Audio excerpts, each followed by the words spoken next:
In our headlines on this Monday afternoon, July 10th, here in South Korea. President Yoon Suk-yeol heads to Lithuania today to attend the annual NATO summit on Tuesday and Wednesday as part of a two-nation trip that includes an official visit to Poland, where he seeks to advance the two countries' strategic partnership. Meanwhile, United Nations nuclear watchdog Chief Rafael Grossi seeks to allay public concerns here over Japan's upcoming discharge of Fukushima radioactive wastewater by underscoring that the plan abides by international safety regulations. And decoupling of the American and Chinese economies would be disastrous for the two nations and destabilizing for the rest of the world. So says U.S. Treasury Secretary Janet Yellen during last week's visit to China. For the second straight year, President Yoon Suk-yeol is scheduled to join the annual NATO summit as he seeks to strengthen ties with the world's largest security alliance amid prolonged geopolitical tensions. Our top office correspondent Kim Do-yeon reports. President Yoon Suk-yeol makes a return to a NATO summit this week as he looks to bolster two-way cooperation between the 31-member alliance and the Indo-Pacific region, with the war in Ukraine high on the agenda. This is Yoon's second appearance at the multilateral summit after participating last year in what was a first for a South Korean president. The president will lay out South Korea's contribution to peace in Ukraine, one of the most important issues for the international community, and will concretely set forth our global responsibility diplomacy. According to an official at the top office, Seoul and NATO will adapt a new document to institutionalize cooperation in 11 areas, including non-proliferation, cybersecurity, and emerging technologies. Yoon will also meet with NATO Secretary General on Tuesday and has at least 10 confirmed sideline bilateral meetings arranged through Wednesday. This includes one with his Japanese counterpart Fumio Kishida, which is highly anticipated considering the recent release of an IAEA report saying Japan's plan to release Fukushima nuclear wastewater into the Pacific meets international standards. A top office official said the two leaders will likely discuss the matter as it's an important issue for the region, but Seoul's position remains unchanged, putting people's health as the utmost priority. Yoon will also moderate a four-way summit with the Asia-Pacific four nations including Japan, Australia, and New Zealand. This also comes as South Korea formally opened a permanent mission to the organization in Belgium last November. South Korea and NATO officially formed a partnership in 2006 based on shared values of freedom and democracy, but have sped up cooperation recently with uncertainties across the globe. And the two see mutual benefit from the partnership. We are, of course, concerned about the reckless missile tests and the nuclear programs of North Korea, and the war in Ukraine has also ramifications for your region. And we also know that North Korea is providing military support to the Russian war efforts with rockets and missiles, and this just highlights how we are interconnected. In the meantime, Yoon will have one eye on China's reaction to his NATO appearance as the superpower slammed the president's previous summit involvement, pointing to a NATO strategic concept from 2022 that puts pressure on China by saying the alliance faces, quote, systematic competition from Beijing. However, the South Korean government has not budged from its stance that its diplomatic activity does not exclude any particular state. Kim Do-yeon, Arirang News. The international community should seek to show that its solidarity against North Korea's aggressive nuclear intentions is stronger than the regime's resolve to strengthen its hostile weapons arsenal. President Yoon Suk-yeol shared these thoughts in a written interview with the Associated Press published earlier on this Monday, prior to his departure for the annual NATO summit. He further called for peace through force and deterrence, adding that sanctions against North Korea serve to hinder the advancement of its nuclear and missile capabilities.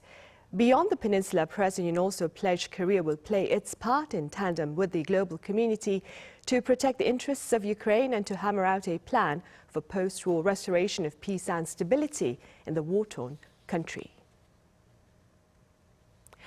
And Ukraine's NATO membership will be addressed after its war with Russia. Now, this is according to U.S. President Joe Biden. Our Lee has details. Speaking to CNN in an exclusive interview which aired on Sunday, U.S. President Joe Biden says Ukraine is not ready for NATO membership, adding that Russia's war against Ukraine must end before they can be considered. Biden says that there's no clear-cut consensus on Ukraine joining NATO, as it's still in the middle of a war. He says if Ukraine were to join NATO during the war, it would mean NATO being at war with Russia, hinting that such a scenario would complicate things further. The U.S. president said although Ukraine is not ready for membership into the military alliance, the country would be provided security and weaponry. Biden said he believes that over time, NATO would lay out a rational path for Ukraine to be able to qualify to be able to get into NATO, stressing that he had refused Russian President Vladimir Putin's demands to not let Ukraine in, as the alliance has an open-door policy. The comments came ahead of Biden's week-long trip to Europe, which includes the NATO summit in Lithuania. Meanwhile, Ukrainian President Vladimir Zelensky echoed Biden's remarks, saying that Ukraine will prepare for NATO membership after the war. Ahead of the NATO summit, the Ukrainian leader says while he doesn't expect his country to be given the green light until after the war, he hopes the gathering in Lithuania will give a clear signal on the intention to bring Ukraine into the alliance. Also in an interview with ABC News, Zelensky said Ukraine will also prepare for European Union membership after the war with Russia ends. Zelensky noted that 90% of Ukrainians want NATO membership, while more than 90% want to join the EU. Lee, Arirang News. In other news, ruling and opposition lawmakers here continue to clash over Japan's planned discharge of Fukushima radioactive wastewater. The standoff was especially tense amid the recent presence of the UN nuclear agency chief in Seoul to address public anxiety. Our political correspondent Ishihu has the latest. The main opposition Democratic Party on Sunday heavily criticized the head of the International Atomic Energy Agency over the UN nuclear watchdog's recent report on the issue of Fukushima wastewater. This is during the IAEA Director General Rafael Grossi's three-day visit to Seoul. Coming to an early conclusion without properly studying the impact of the discharge on neighboring countries like this makes this a self-check customized for Japan. The party further claimed that the report did not check the performance of the advanced liquid processing system, nor did it review the long-term effects of the discharge on the marine ecosystem. It further asked for the postponement of the discharge. Grossi reiterated the report's conclusion. Our conclusion has been that this plan, if it is carried out in the way it has been presented, would be in line, would be in conformity with the international safety standards. To which the DP replied, There exists an international standard for coolant released from a normal nuclear power plant, but there's no such international standard for discharging nuclear waste. The ruling People Power Party, on the other hand, urged the opposition to stop what it called non-scientific agitation. This global shame is a disaster caused by the DP's false myths. How much further will the DP debase South Korea's national dignity? The PPP says it is coming up with ways to safeguard the fishing industry, while 11 DP and independent lawmakers are traveling to Japan to hold public protests. It's expected that the ruling and opposition parties will continue to clash on the issue as the parliament's extraordinary session restarts on the 10th. Grossi also met with the head of South Korea's Nuclear Safety and Security Commission, Yoo Yu reportedly asked for the continued participation of South Korean experts in the IAEA's future review process, and Grossi responded that he will look for ways to make this happen. According to South Korea's Foreign Ministry, Foreign Minister Park Jin also met with Grossi and asked for the agency's active cooperation in ensuring safety and reassuring the public. Lee, Arirang News. Also here on the peninsula, North Korea says U.S. spy planes have been engaging in, quote, reckless activities such as violating its airspace. A statement by Pyongyang's defense ministry carried by the regime state media on Monday said American drones and spy planes have been flying for several days in a row along its east and west coasts and accordingly raised the prospects of shooting down such aircraft. In response, South Korea's Joint Chiefs of Staff also on this Monday denied any American intrusion into North Korean airspace. And here in Seoul earlier on this Monday, the government and 8 African nations have sealed a comprehensive deal to address the continent's food security. The gist of the deal is to boost rice production in Africa and to ease its dependence on imports. The so-called K-Rice Belt project aims to produce 10,000 tons of rice seeds better suited to the local climate each year, starting in 2027, to ensure higher yields than domestic varieties. Korea will build facilities in Ghana, Guinea, Guinea-Bissau, Gambia, Senegal, Cameroon, Uganda and Kenya.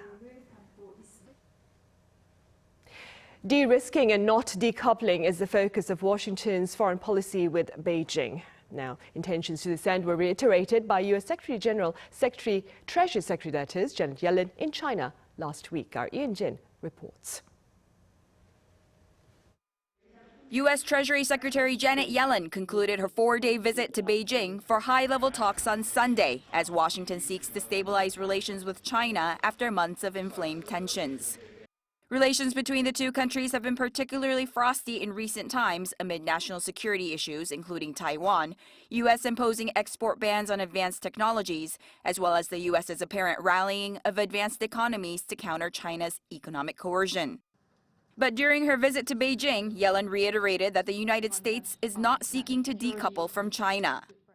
There is an important distinction between decoupling on the one hand and, on the other hand, diversifying critical supply chains or taking targeted national security actions.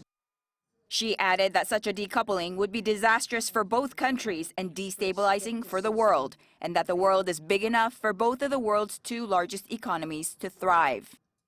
We want a dynamic and healthy global economy that is open, free, and fair, not one that is fragmented or forces countries to take sides. While a single visit is not enough to solve the challenges overnight, Yellen highlighted that the bilateral meetings served as a step forward in efforts to put the U.S.-China relationship on surer footing. The two countries remain at odds on numerous issues, and this trip did not result in any specific policy breakthroughs. But Yellen summarized her trip as successful in terms of reestablishing contact, saying she expected increased and more regular communications at a staff level. Such connections are expected to reduce the risk of misunderstanding and pave the way for cooperation in areas such as climate change and debt distress.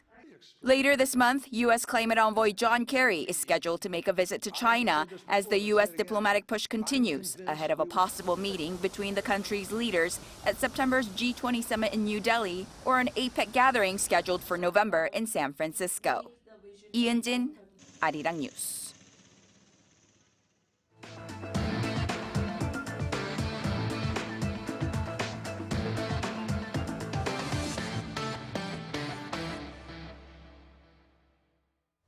Overcast skies are dominating most regions nationwide as rain remains in the forecast throughout this week. Our Shin Se-byuk has the weather update.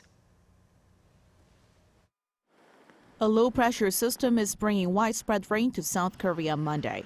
This has triggered heavy rain alerts in most parts of the central region as well as Jeollanam-do province. Those regions are forecast to see torrential rainfall of 30 to 60 millimeters per hour.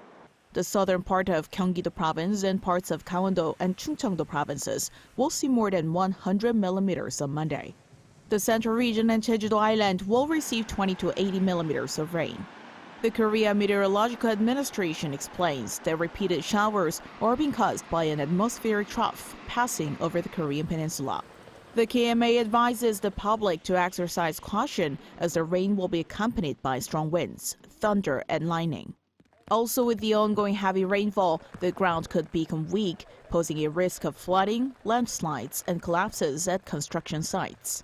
The Weather Authority has also asked people to be aware of any potential safety issues that could lead to accidents. Hot weather will persist during the daytime on Monday. Heatwave alerts are in effect for a wide range of areas south of the capital and Gangneung province. Feels like temperatures in those areas will soar to around 33 degrees Celsius during the day. and South Korea will continue to be heavily influenced by the monsoon front. Frequent rain will soak the entire nation throughout the week. Starting Wednesday in particular, a stationary front will bring heavy rainfall to the central regions. The front will remain stalled over the peninsula, with rain in the forecast every day from then until next Monday. 신새벽, Arirang News. Midfielder Kang-in has signed a 5-year contract with French powerhouse Paris Saint-Germain, making him the first South Korean to join the French club. The 22-year-old has spent his entire career up to now in Spain, most recently playing with RCD Mallorca and netting 6 goals and 7 assists last season. He may now see himself lining up alongside the likes of Kylian Mbappe and Neymar that is, in a team that has won 9 out of the last 11 league titles. At local theatres, action-packed, the Roundup No Way Out recently surpassed 10 million viewers to set a new record for a Korean movie series. Movie distributor ABO Entertainment on Sunday said the total number of audience members for the Outlaws movie series has now surpassed 30 million. Now, this is the first time a Korean movie series has hit the milestone. The Roundup No Way Out is the 3rd installment in the series, which started with the 2017 film The Outlaws. It stars Ma Dong-seok as a detective with incredible strength who tries to take down a drug cartel in Seoul. The sound of music continues to be heard in Korea's coastal city of Gangneung, the host of the latest World Choir Games. And my colleague Song Yoo-jin sheds light on some of the more notable teams. Do take a look. The Choir Olympics have come to South Korea's east coast city of Gangneung. Around 8,000 participants from 324 choirs representing over 30 countries are taking part in this year's World Choir Games. While it's a contest, the atmosphere feels more like a festival. Here, there are choirs, each with their own unique charms. Among them is the Calling Choir from Korea, who rose to stardom last year after earning a 4th-place finish at a Korean broadcaster's choir audition show.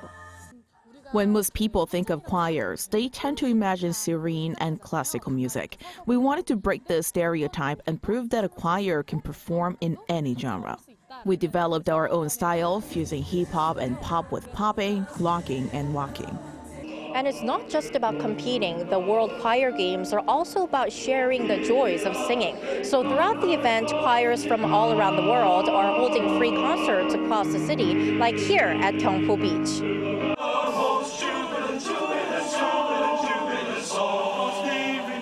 The lineup includes some of the really talented, like the Diocesan School Old Boys Association Choir from Hong Kong. We search very hard for our choir sound, a very distinct character, the sound of this choir. And then we try to continue to build, look for new exchange opportunities. We try to commission new work to keep ourselves fresh. And there are those who embody the game's theme of peace and prosperity for all. The Young People's Chorus of New York City is comprised of 2,000 choristers ranging from 8 to 18 years old. Community is about bringing people together, learning from each other, knowing that one song with many voices can bring peace and love.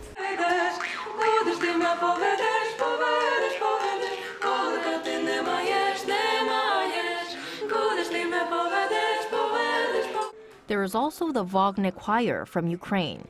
Due to the ongoing war, the 38-member choir had to take a 16-hour bus ride to Poland to catch a flight to Korea. Yes, our message that we want the world to know that our country is in pain right now, but there is always a hope about peace. Singing has become a part of our lives. It gives us hope and faith that things will get better. The World Choir Games reminds us that music is a universal language that unites the world, transcending borders and cultures. Song Yoo-jin, Arirang News, Gangneung.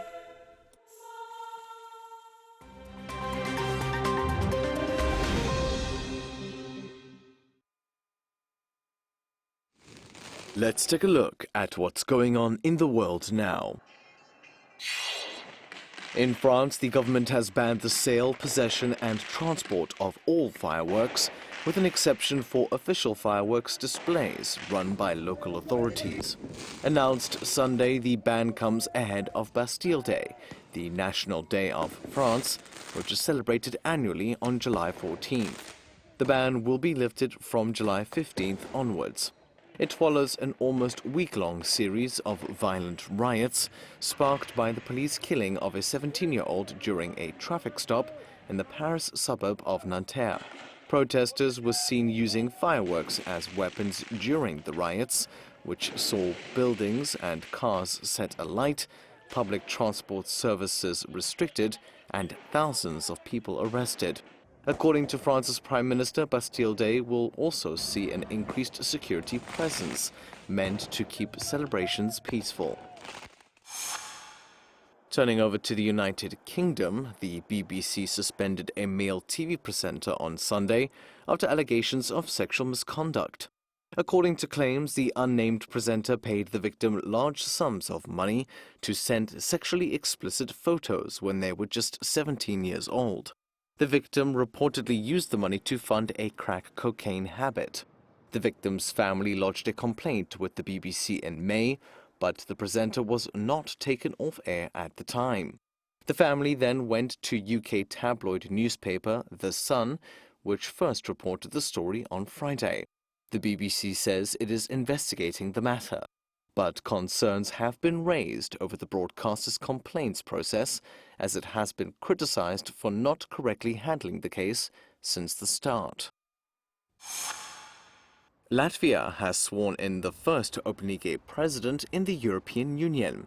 Edgars Rinkevics, formerly the country's foreign minister, was elevated to the position on Saturday. Although it's a largely ceremonial role, as Latvia is predominantly run by a prime minister, Rinkevics can veto legislation and call referendums. Gay marriage is illegal in Latvia, but the country's constitutional court last year recognized same-sex unions. The EU has had openly gay heads of government before, but the 49-year-old is the first openly gay head of state. And finally, hundreds of divers and snorkelers on Saturday attended an underwater concert in the Florida Keys, meant to promote coral reef protection and eco-conscious diving. Called the Lower Keys Underwater Music Festival, the 4-hour event saw participants listen to water-themed music broadcast by a local radio station. Among the tracks were the Beatles' Yellow Submarine, Jimmy Buffett's Fins, and the Little Mermaid theme song. The playlist also included messages on how to minimize the environmental impact on coral reefs. A number of divers chose to dress for the occasion, with some holding instruments such as guitars and trumpets, while others dressed as mermaids. Matthew Ashley, Arirang News.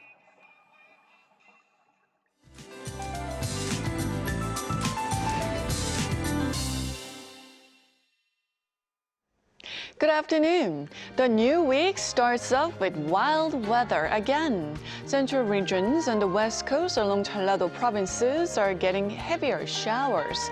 Jeollado and Gyeongsangdo provinces, where a heavy rain advisory has been issued, could see more than 100 millimeters of heavy rain for the day, with 30 to 60 millimeters an hour of rain to pound down throughout Monday.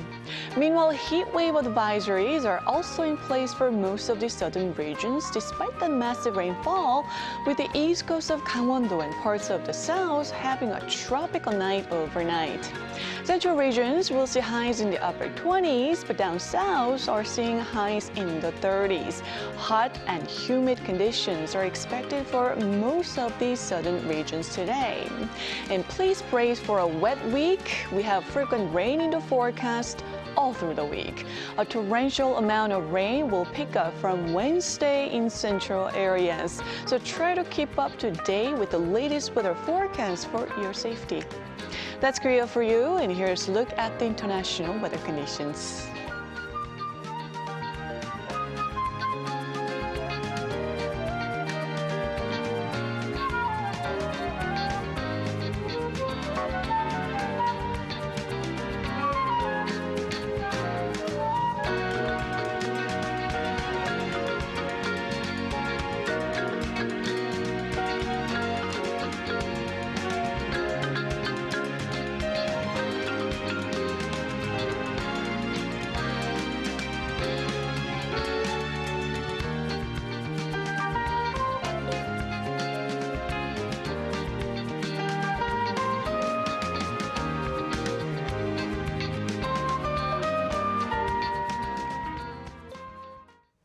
And those are the headlines at this hour, but we have our panel session coming up right after this break, so do stay with us. Thank you for now.